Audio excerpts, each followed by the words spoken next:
Hello everyone, welcome to my channel. I hope everyone is having a wonderful day. Before starting the video, please go ahead and hit the subscribe button and give this video a like up.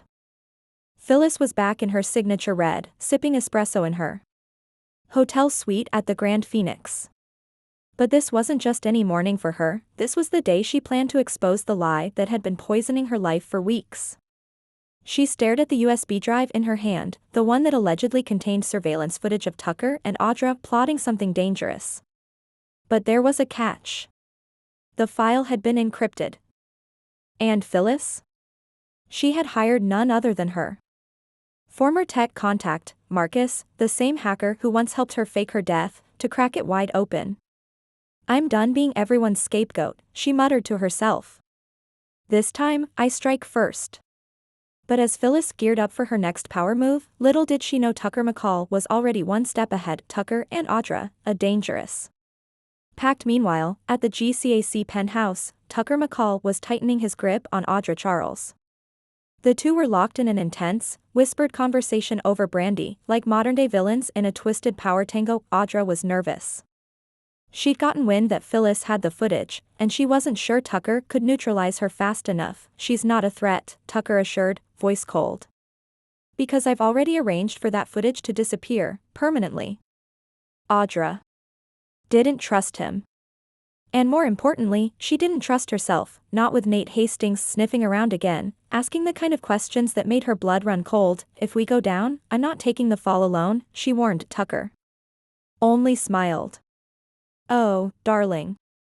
We won't go down. We'll rise. Together." But behind that smile? Shadows. Tucker was playing every angle. And Audra? She was merely another pawn, at least in his mind. Nate Hastings, torn between two women and one truth across town. Nate was meeting with Devin at Society, trying to rebuild their frayed brotherhood. Devin was still unsure whether to trust Nate after everything with Chancellor Winters and Victoria, but Nate had something else on his mind today. "Audra, I don't know what she's involved in," Nate admitted quietly. "But it's big. And it's dangerous." Devin raised an eyebrow. "You still in love with her?" Nate didn't answer. Instead, he pulled out a flash drive of his own, audio he'd recorded during a suspicious dinner Audra had with an unknown associate just 2 nights ago. He didn't have proof of a crime, yet. But he could feel the noose tightening. Devin nodded solemnly. "Whatever's coming, Nate, you better be ready to pick a side." Kyle Abbott, lost in the middle of the storm at Jabot, Kyle was unraveling. His marriage to Summer was over. His alliance with Audra was broken. And now, his latest reckless move, leaking confidential documents to Victor Newman, was coming back to haunt him. Jack Abbott stood over him in the boardroom, livid. "You compromised this company, Kyle. You betrayed our name." Kyle tried to defend himself. "I thought I was protecting us from Adam," but Jack didn't want excuses. "You want to prove you're a real Abbott? Start acting like one." The disappointment in Jack's voice cut deeper than any punishment. Kyle was alone, humiliated, and spiraling fast. As the scene ended, he stared at a text from Audra. "Let's finish what we started." Was this an olive branch, or a trap? Summer Newman, rebuilding from ashes over at Chancellor Winters. Summer was focused, fierce, determined. She'd been offered a new marketing contract with a prestigious fashion house in Milan. It was the fresh start she never knew she needed. But Genoa City still held her heart, especially when it came to Harrison. She met with Daniel to discuss co-parenting and found herself emotionally tangled in a moment that reignited their sibling bond. "You were always the strong one," Daniel said softly. "Even when you didn't know it." Summer teared up. "I'm tired of being strong. I want to be happy." Daniel grinned. "Then go get it, sis. Milan can wait." "But your peace of mind? That's priceless." Later, Summer bumped into Chance at Crimson Lights. Their chemistry? Still undeniable. "I was just thinking about you," he admitted with a rare vulnerability. Summer smiled. "Good thoughts, I hope." Chance leaned in. "The kind that don't go away." Sharon Rosales, Grief and Grace. Sharon was at the ranch visiting Nikki and Victor, trying to hold herself together. Her grief for Faith, still on life support after the tragic accident weeks ago, was swallowing her whole. But today, she got a sliver of hope. A call from the hospital. Faith moved her fingers, the nurse reported. Tears streamed down Sharon's face as Victor gently placed a hand on her shoulder. "She's a Newman," he said. "She's a fighter." But Nikki was distracted. She had been receiving strange anonymous messages, cryptic threats tied to her past at the New Life cult. Sharon noticed her unease. "Nikki, are you all right?" Nikki forced a smile. "Of course. Just memories."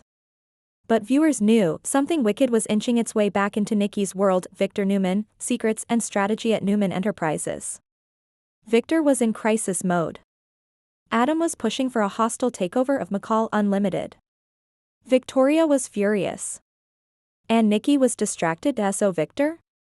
He did what he does best, pull strings from the shadows. That he summoned Michael Baldwin and gave him a secret dossier, one that might bury Adam permanently, but Michael hesitated.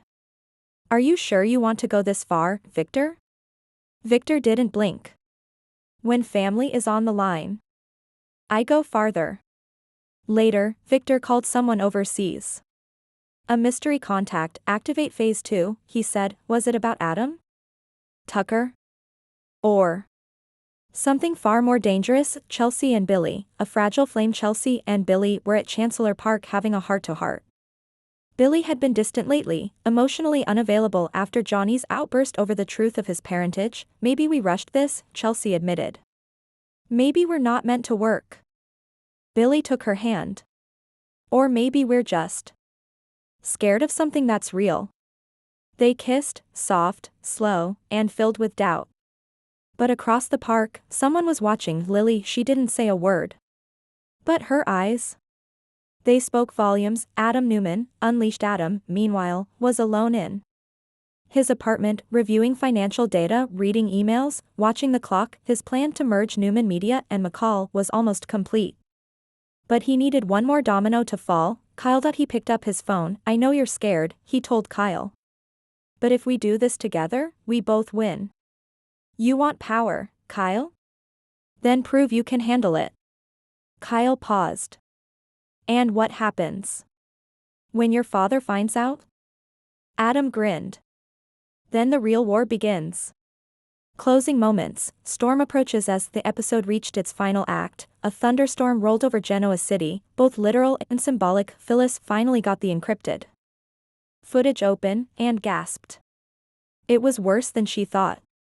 Tucker and Audra were heard discussing not just corporate sabotage, but something that could ruin the entire Newman dynasty. Sharon got a second call. Faith's condition was improving.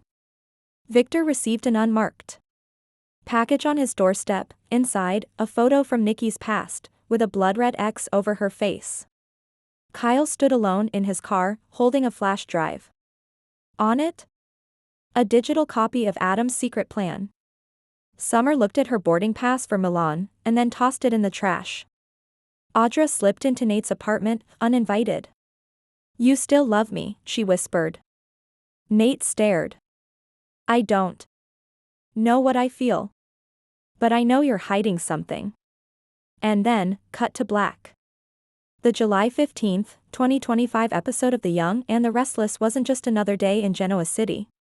It was a powder keg of emotional bombshells, unholy alliances, and rising suspense. Phyllis is on the verge of blowing up every secret she's uncovered. Victor's empire is under silent siege. Nikki's past is clawing back. And Kyle? He might be the match that lights a dynasty-shattering fire.